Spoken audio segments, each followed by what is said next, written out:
Hello friends, good morning. നമ്മുടെ Kerala T V സീരിയലിലേക്ക് എല്ലാവർക്കും സ്വാഗതം. അങ്ങനെ മുത്തശ്ശൻ്റെ അനാമികയുടെ തനി നിറം കണ്ടിങ്ങനെ അവളെ വഴക്ക് പറഞ്ഞിട്ട് അങ്ങനെ നിൽക്കും. അമ്മ അത് നിർത്ത്, നിന്നോട് പറഞ്ഞിട്ടില്ലേ മൂത്തവരെ എടി പൊടിയെന്ന് വിളിക്കരുതെന്ന് പറഞ്ഞിട്ടില്ലേ എന്ന് ചോദിച്ച്. അപ്പോഴേക്കും നമ്മുടെ നവ്യ പറഞ്ഞു, എന്നെയും നയനെയും ഇവളെപ്പോഴും ഇങ്ങനെ തന്നെയാണ് വിളിക്കുന്നതെന്ന്.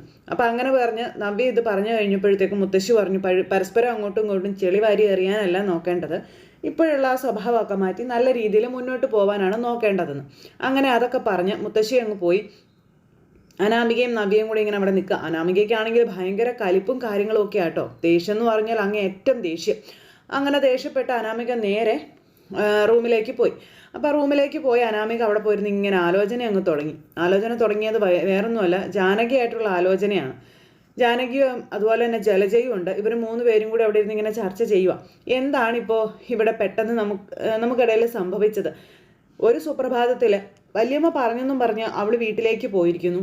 പിന്നാലെ മുത്തശ്ശനും ആദർശേട്ടനും ഒക്കെ ഓരോ കാര്യങ്ങളായിട്ട് അവളുടെ പിന്നാലെ ചെല്ലുക. ആദർശേട്ടൻ ആദ്യം അവർക്ക് താമസിക്കാൻ വേണ്ടിയിട്ട് ഒരു വീട് എടുത്തു കൊടുത്തു. പിന്നാലെ മുത്തശ്ശനും മുത്തശ്ശിയും വിലമതിക്കാനാവാത്ത സ്വർണ്ണാഭരണങ്ങളുമായിട്ട് അവളുടെ പിന്നാലെ ചെല്ലുന്നു. ഇതിൻ്റെയൊക്കെ അർത്ഥം എന്താ? അവൾ എങ്ങനെയാണ് ഇവരെയൊക്കെ കുപ്പിയിലാക്കി ഇതൊക്കെ തട്ടിയെടുക്കുന്നതെന്നൊക്കെ ചോദിച്ചുകൊണ്ട് അനാമിക ഇങ്ങനെ ഇവരോട് ചോദിക്കുമ്പോൾ ഇവരാണെങ്കിൽ അത് നയനയ്ക്കില്ലാത്ത കുറ്റങ്ങളും കുറവുകളും ഒന്നുമില്ല പറഞ്ഞു കൊടുക്കുന്നതിൽ. അവൾ ഭയങ്കര വശീകരണക്കാരി, അവൾ തന്ത്രം പ്രയോഗിച്ച, അവൾ മന്ത്രം പ്രയോഗിച്ച, വല്ല കൂടോത്രം ചെയ്തിട്ടുണ്ടായിരിക്കും. അങ്ങനെ പറയാൻ പറ്റുന്നതും അവരെ കൊണ്ട് സാധിക്കുന്നതെല്ലാം അവരിങ്ങനെ പറയുക കേട്ടോ. അങ്ങനെയൊക്കെയാണ് ഇവർ കാശ് നേടിയെടുക്കുന്നത് എന്നും പറഞ്ഞുകൊണ്ട്. അപ്പം അങ്ങനെ ഈ ഒരു കാര്യങ്ങളെല്ലാം ഇവർ തമ്മിൽ ചർച്ച ചെയ്തുകൊണ്ടിരിക്കുക. ഈ സമയത്ത് ഹോസ്പിറ്റലിൽ നിന്നും നമ്മുടെ ദേവയാനിയെ ഡിസ്ചാർജ് ചെയ്യുന്ന സമയവും കാര്യങ്ങളൊക്കെ ആയി. അപ്പോൾ ഡോക്ടർ വന്നിട്ട് ദേവയാനിയോട് കാര്യങ്ങളെല്ലാം പറഞ്ഞിരുന്നല്ലോ, എല്ലാം നോക്കണം ചെയ്യണം അതെല്ലാം പറഞ്ഞു. പിന്നെ എല്ലാം സെറ്റായി ഡിസ്ചാർജ് ചെയ്ത് ഇങ്ങനെ വീട്ടിലോട്ട് പോരാനായിട്ടുള്ള തയ്യാറെടുപ്പുകൾ ഹോസ്പിറ്റലിൽ നടക്കുക. ഈ സമയത്ത് മുത്തശ്ശനാണെങ്കിൽ ഇങ്ങനെ പുറത്ത് നിൽക്കുമ്പോഴാണ് ദേവയാനിയെ അവിടെ നിന്ന് ആംബുലൻസിന് വീട്ടിലേക്ക് കൊണ്ടുവരുന്നത്. അപ്പോഴേക്കും എല്ലാവരും ഇറങ്ങി വന്നു. ജയനും ആദർശും ഒക്കെ കൂടെ ചേർന്നാണ് ദേവയാനിയെ കൊണ്ടുവരുന്നത്. അങ്ങനെ ദേവയാനിയെ കൊണ്ടുവന്നപ്പോഴേക്കും എല്ലാവരും ഇറങ്ങി ചെന്നു. പിന്നെ എല്ലാവരും ഇങ്ങനെ സ്ട്രെച്ചറെ പിടിച്ച് ഇങ്ങനെ ദേവയാനിയെ അകത്തേക്ക് കൊണ്ടുപോകണു. ദേവയാനിയെ അകത്ത് റൂമിൽ അപ്പോൾ അച്ഛനെ കണ്ടു കഴിഞ്ഞപ്പോൾ അപ്പോൾ വാതിലിൻ്റെ അടുത്ത് അച്ഛൻ നിൽക്കുന്നു. അച്ഛനെ കണ്ടു, അച്ഛാന്നും പറഞ്ഞു വിളിച്ചു. നീ റൂമിലേക്ക് ചെല്ലെന്നും പറഞ്ഞുകൊണ്ട് അച്ഛൻ ദേവയാനിയെ പറഞ്ഞു വിടുക. അങ്ങനെ ദേവയാനിയെ അവരെല്ലാവരും കൂടെ അകത്തേക്ക് കൊണ്ടുപോയി. ഈ സമയത്തും ജലജയും അതുപോലെ തന്നെ നമ്മുടെ ജാനകിയും കൂടെ അവിടെ നിന്ന് അച്ഛനോട് നയനയെ പറ്റിയുള്ള കാര്യങ്ങളാണ് പറയുന്നത്. ദൈവമേ, ഏട്ടത്തി ഇങ്ങോട്ട് വന്നു, ഇനി ഉടനെയൊന്നും അവളിങ്ങോട്ട് വരാതിരുന്നാൽ മതിയായിരുന്നു. അവളിങ്ങോട്ട് വന്നിട്ടുണ്ടെങ്കിൽ ഏട്ടത്തിയുടെ പ്രഷർ കൂടുകയും ചെയ്യും, ഏട്ടത്തിയുടെ ഇപ്പോഴത്തെ ഒരു അവസ്ഥയും മാറുമെന്നൊക്കെ പറഞ്ഞ് അങ്ങനെ പറയുക. അപ്പോൾ അത് കേട്ട് കഴിഞ്ഞപ്പോൾ മുത്തശ്ശൻ പറഞ്ഞു, നിങ്ങൾ ഏത് നേരവും നയനമോളുടെ കുറ്റം കണ്ടുപിടിക്കാതെ ദേവയാനി ഇനിയിപ്പോൾ ഇവിടെ ഉണ്ട്, ദേവയാനിക്ക് വേണ്ടുന്ന കാര്യങ്ങളെല്ലാം ചെയ്തു കൊടുക്കണം, അവൾക്ക് നല്ല റെസ്റ്റും കാര്യങ്ങളൊക്കെ ആവശ്യമാണ്, അതെല്ലാം ചെയ്തു കൊടുക്കാൻ നോക്കാൻ പറഞ്ഞു. ഏതു നേരത്തും അച്ഛൻ എന്തിനാ ഈ നയനെ ഇതുപോലെ സപ്പോർട്ട് ചെയ്യുന്നതും അല്ലെങ്കിൽ നയനയ്ക്ക് വേണ്ടി ഇതുപോലെ വാദിക്കുന്നതും എന്ന് ഇവർ രണ്ടുപേരും കൂടെ ചോദിക്കുമ്പോൾ നയനമോൾക്ക് വേണ്ടി ഞങ്ങൾ എന്തിനാണ് വാദിക്കുന്നതെന്നും നയനമോളുടെ മഹത്വം എന്താണെന്നും നീയൊക്കെ തിരിച്ചറിയാൻ പോകുന്നതേ ഉള്ളൂ എന്ന് മുത്തശ്ശൻ അന്നേരം ഇവളുമാരോട് പറയുകയും ചെയ്തു. അപ്പോൾ നയനയെക്കുറിച്ച് മുത്തശ്ശൻ ഇത്രയും പറയുന്നത് കേട്ടപ്പോഴും കുശുമ്പ ഇവർക്ക്. ഇതെന്താ അച്ഛാ ഇങ്ങനെ?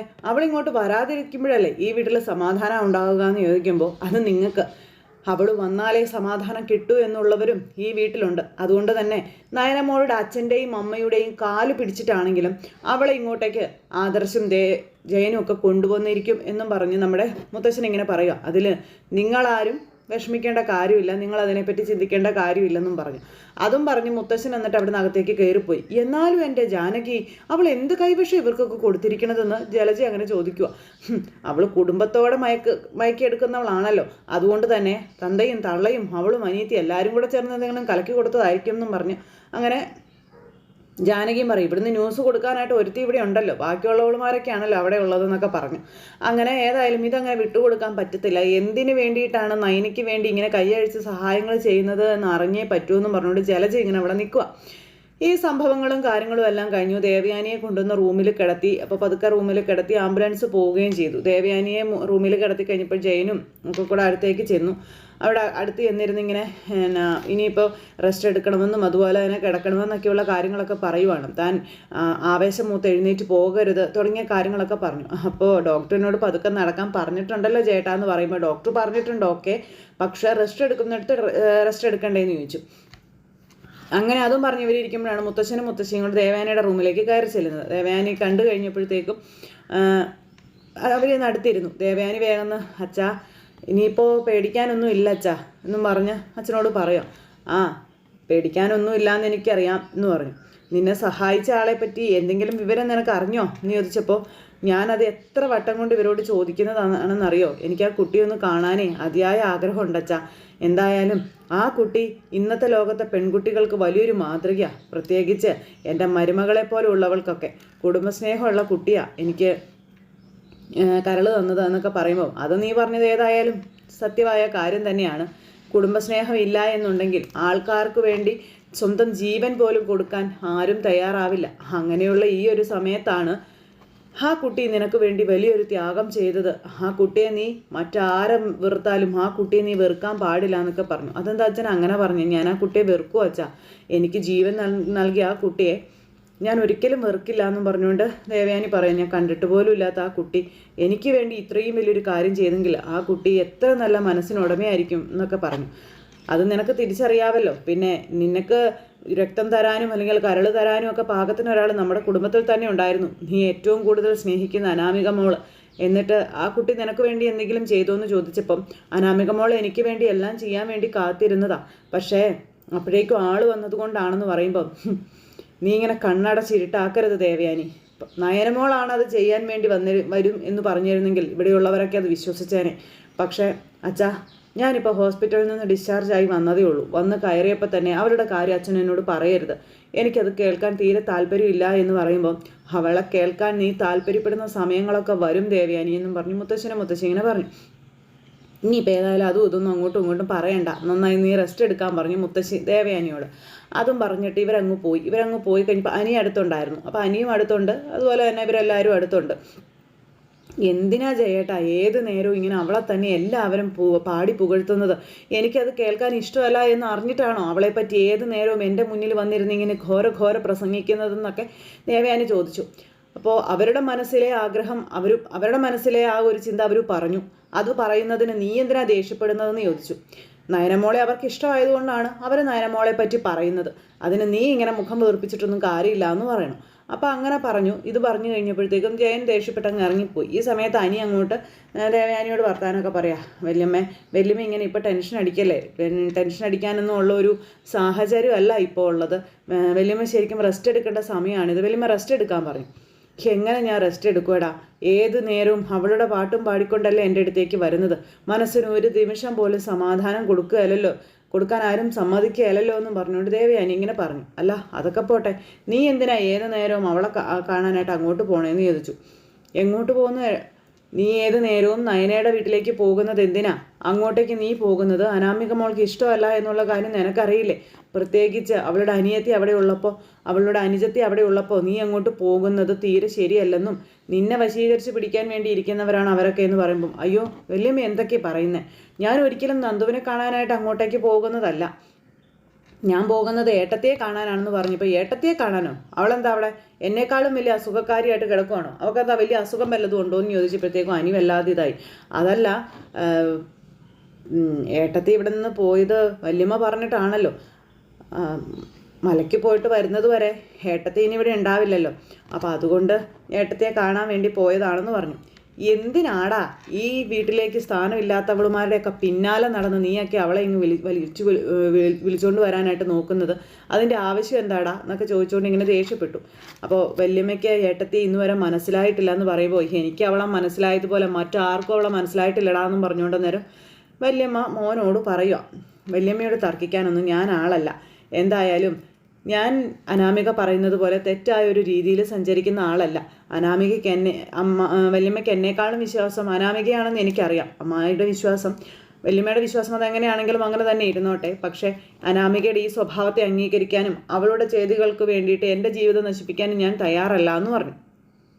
അവൾ ചെറിയ കുട്ടിയല്ലേടാ, അവളുടെ ചെറിയ ഇതൊക്കെ നീയല്ലേ ക്ഷമിച്ചു കൊടുക്കണ്ടേന്ന് ചോദിച്ചപ്പം അവളാണോ ചെറിയ കുട്ടി? അവൾക്ക് മറ്റുള്ളവരെ ഉപദ്രവിക്കാനും മറ്റുള്ളവരോട് പറയാനും ഒക്കെ വലിയ കുട്ടിയാണ്. പക്ഷേ വല്യമ്മയുടെ കണ്ണിൽ മാത്രം അവൾ ചെറിയ കുട്ടിയാണെന്ന് പറഞ്ഞു. അങ്ങനെ അതും പറഞ്ഞ് നമ്മുടെ ഹനി അവിടെ നിന്ന് ഇറങ്ങിപ്പോയി. പിന്നെ അനാമിക വല്യമ്മ വന്ന് കയറിയപ്പോൾ തൊട്ട് അനാമികമ്മയുടെ തനിനിറം പുറത്തു വരാൻ തുടങ്ങി. അപ്പോൾ ജാനകി പറഞ്ഞു, മോള് ഏട്ടത്തിയുടെ കാര്യങ്ങളെല്ലാം വളരെ കാര്യമായിട്ട് തന്നെ നോക്കണം. അപ്പോൾ ഏട്ടത്തിക്ക് മോളോട് കൂടുതൽ ഇഷ്ടവും കാര്യങ്ങളൊക്കെ ഉണ്ടാകുമെന്ന്. അത് കേട്ടപ്പോൾ തൊട്ട് അനാമികയുടെ സമാധാനം മൊത്തത്തിൽ പോയി. ഇനിയിപ്പോൾ ഈ പറയുന്ന നമ്മുടെ ദേവയാനിയുടെ കാര്യങ്ങൾ നോക്കാൻ തന്നെ കൊണ്ട് പറ്റില്ലല്ലോ. അപ്പോൾ അതിങ്ങനെ പറയാം, പിന്നെ കളവിയുടെ പണിയെടുക്കലല്ലേ എൻ്റെ പണി, എനിക്കൊന്നും പറ്റിയല്ല, ഞാനൊന്നും ചെയ്യല, എനിക്ക് സൗകര്യമില്ലെന്നൊക്കെ മനസ്സിലിങ്ങനെ പറയാം. അപ്പോൾ ദേവയാനി വന്നിട്ട് ഇത്രയും നേരമായിട്ട് അനാമിക മോൾ ആ മുറിയിലേക്കൊന്ന് ചെന്നത് പോലുമില്ല. അപ്പോൾ കുറേ കഴിഞ്ഞപ്പോഴത്തേക്കും പതുക്കെ ആടിയോ അല്ലെങ്കിൽ ഞങ്ങൾ കയറി ചെല്ലുക. അപ്പോൾ ഞാൻ വന്നിട്ട് ഇത്രയും നേരമായിട്ട് മോളെന്താ ഇങ്ങോട്ട് കയറി വരാത്തതെന്ന് ചോദിക്കുമ്പോഴേക്കും അത് പിന്നെ ഞാൻ അപ്പുറത്തായിരുന്നു വല്യമ്മേ. ഞാൻ വിചാരിച്ചത് ഞാൻ വരുമ്പോഴേക്കും എന്നെ കാണാൻ ഓടി വരുന്നത് മോളായിരിക്കും എന്നാണെന്നൊക്കെ ദേവയാനി ഇങ്ങനെ പറയൂ കേട്ടോ. അത് പിന്നെ ഇനിയിപ്പോൾ വല്യമ്മ എന്നിവിടെ ഉണ്ടല്ലോ, വല്യമ്മയുടെ കാര്യങ്ങളൊക്കെ ഞാൻ തന്നെ നോക്കിക്കോളാം എന്നൊക്കെ പറയുന്നു അനാമിക മോള്. അയ്യോ അതൊന്നും വേണ്ട, മോളതൊന്നും ചെയ്യേണ്ട കാര്യമില്ല, അങ്ങനെ ചെയ്യേണ്ട ഒരാളൊന്നും അല്ല മോള്. അങ്ങനെ അതും പറഞ്ഞുകൊണ്ട് ദേവി വീണ്ടും അനാമിക പിശാചിനെ എടുത്ത് തലയെ കയറ്റി വെച്ചിരിക്കുകയാണ്. ഞാൻ വന്ന് കയറിയപ്പോൾ തന്നെ ഈ തള്ളയുടെ വേസ്റ്റ് കോരാൻ തന്നെ കിട്ടില്ല എന്നുള്ള തീരുമാനത്തിൽ അനാമിക അവിടെ നിന്നൊക്കെ ഒളിച്ചും പാത്തുമൊക്കെ നടക്കുന്നു. ആ ഒരു ഇതൊന്നും ആശാത്തിക്ക് മനസ്സിലാവില്ലല്ലോ. ആ ഒരു സംഭവങ്ങളും കാര്യങ്ങളും ഒക്കെ അവിടെ ഇങ്ങനെ നടക്കുക. ഈ സമയത്താണെങ്കിൽ നമ്മുടെ ആദർശ് എന്നിട്ട് നേരെ നയനയുടെ വീട്ടിലേക്ക് പോയി അമ്മ ഡിസ്ചാർജ് ആയ കാര്യങ്ങളെല്ലാം പറയാനായിട്ട്. അപ്പോൾ അവിടെ ചെന്ന് കഴിഞ്ഞപ്പോൾ നയന പതുക്കെ നടന്നു കയറ്റിയിരിക്കാനൊക്കെ തുടങ്ങിയല്ലോ. അപ്പോൾ ഇവർ എല്ലാവരും കൂടി ഇരുന്ന് ഇങ്ങനെ സംസാരിക്കപ്പോഴേക്കും ദൈവയുടെ ഡിസ്ചാർജ് ആയത് വീട്ടിൽ ചെന്ന കാര്യങ്ങളൊക്കെ പറഞ്ഞു. അപ്പോൾ അവിടെ ചെന്ന് ഇതെല്ലാം കേട്ട് കഴിഞ്ഞപ്പോഴത്തേക്ക് നമ്മുടെ നയന പറഞ്ഞു, അമ്മയുടെ കാര്യങ്ങളെല്ലാം വളരെ സൂക്ഷിച്ച് നോക്കണം, അമ്മയ്ക്ക് നല്ല കെയർ കൊടുക്കണം എന്നൊക്കെ പറഞ്ഞു. അതൊക്കെ ഇനിയിപ്പോൾ അവർ നോക്കിക്കോളും, അതിനൊന്നും കുഴപ്പമില്ല എന്നൊക്കെ പറയുമ്പോൾ അങ്ങനെ പറയരുത് ആദർശേട്ടാ, ഒരിക്കലും അനാമികയൊന്നും അമ്മയുടെ കാര്യത്തിൽ വളരെ കെയർഫുള്ളോടുകൂടി നോക്കില്ല, അല്ലെങ്കിൽ കാര്യമായിട്ട് ശ്രദ്ധിക്കില്ല. അവർക്ക് എപ്പോഴും പകരം വീട്ടണം എന്നുള്ളൊരു ചിന്ത മാത്രമേ ഉള്ളൂ. അതുപോലെ തന്നെ നവ്യേച്ചിയെയും ശരിക്കൊന്ന് ശ്രദ്ധിച്ചോളണം എന്നുള്ള കാര്യമൊക്കെ നമ്മുടെ നയന പറഞ്ഞു കൊടുക്കുക. മോനെ അത് മോള് പറഞ്ഞത് ശരിയാ, കാരണം ഇനിയിപ്പോൾ അനാമികയും ജലജയും ഒക്കെ എന്തൊക്കെ ചെയ്യുമെന്നുള്ള കാര്യം അറിയില്ല എന്ന് കനകം ഇങ്ങനെ പറയുമ്പോൾ അതമ്മ പറഞ്ഞത് ശരിയാ. അവിടെ അനാമികയും അതുപോലെ തന്നെ ഈ ജലജയും അപ്പച്ചിയും ഒറ്റക്കെട്ടാണ്. അവർ രണ്ടുപേരും കൂടെ പ്ലാൻ ചെയ്തിട്ടാണ് പലതും ചെയ്യുന്നത്. അതിൻ്റെ കൂടെ ഇളയമ്മയും കൂടെ ചേർന്നതാണ് സങ്കടപ്പെട്ട ഒരു കാര്യമെന്ന് പറഞ്ഞു. അവരെപ്പോലെ ചിന്തിക്കുകയും അവരെപ്പോലെ പ്രവർത്തിക്കുകയും ചെയ്യാനും തരം താഴാനും മടിയില്ലാത്തവളായി മാറി ഈ അപ്പച്ചി ഇളയമ്മ എന്നുള്ള കാര്യവും പറയുന്നു നമ്മുടെ ആദർശ്. അപ്പോൾ ആദർശ് ഇങ്ങനെ അവിടെ ഇരുന്ന് ഈ വിവരങ്ങളൊക്കെ ഇവരോട് പറയുമ്പോൾ ഇവർക്കിതൊക്കെ കേട്ടിട്ട് ടെൻഷനും പേടിയും ഒക്കെ ആയിക്കൊണ്ടിരിക്കുക.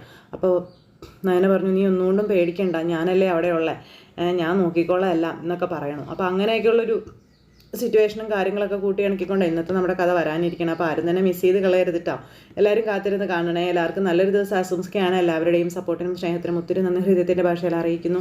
അടുത്ത സൂപ്പർ ഹിറ്റ് കഥയുമായി കാണുന്നത് വരെ എല്ലാവർക്കും tata, see you again, take care, bye by.